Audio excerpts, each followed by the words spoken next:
All right, so we're looking at cycling metabolic equations here.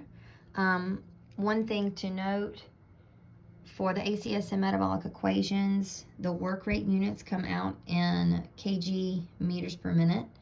No machine that you're going to use at your gym comes out in units this way for work rate. You're going to need to convert to watts.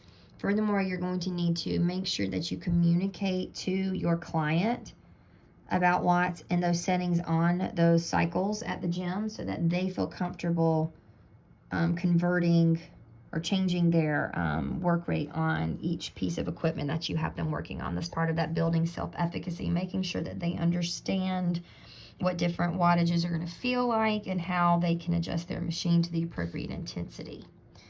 All right, because again, this is prescribed at this level of oxygen consumption, but we've seen time and time again how just because our equation predicts that this is going to be appropriate, that does not mean that it's going to work out perfectly in the real world.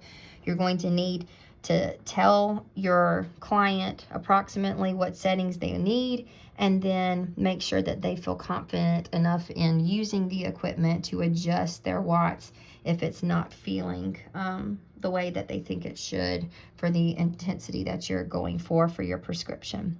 All right, so for this, we're going to use the leg cycling equation. So that means we have 25 mils per kg per minute.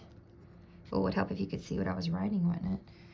Equals 3.5 our resting component plus 3.5 our horizontal component plus 1.8 times work rate, which is what we are solving for, divided by body mass.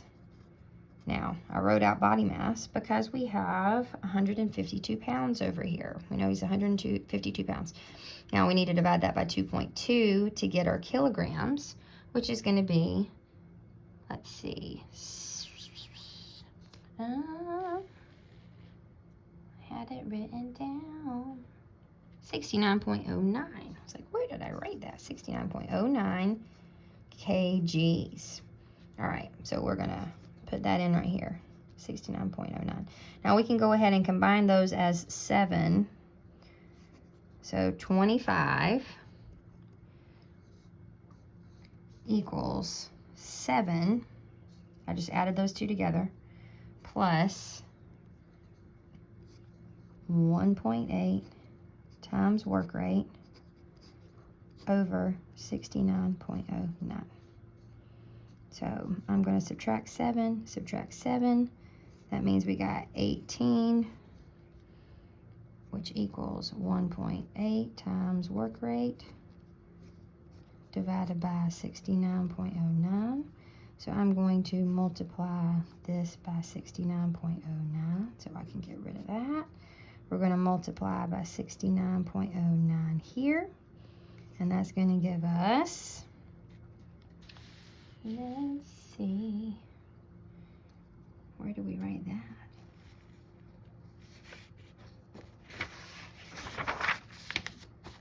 $1,243.62, okay, equals 1.8 times work rate. So we're going to divide by 1.8, divide by 1.8, just a second, divide by 1.8 to get 690.9 kg meters per minute. All right, now in order to convert that to watts, so that's the answer to the first part of the question. Now, in order to get that to watts, we need to multiply 690.9 times 0.163. And that's going to give us approximately 113 watts. All right. So here we were solving for work rate. Now, in this equation, you'll see we're going to be solving for the VO2. So this piece is what we're going to be solving for. But take a look. So you have 80 watts. We're going to need to take those watts and convert them back to your kg meters per minute. Okay, so here we multiplied by 0.163.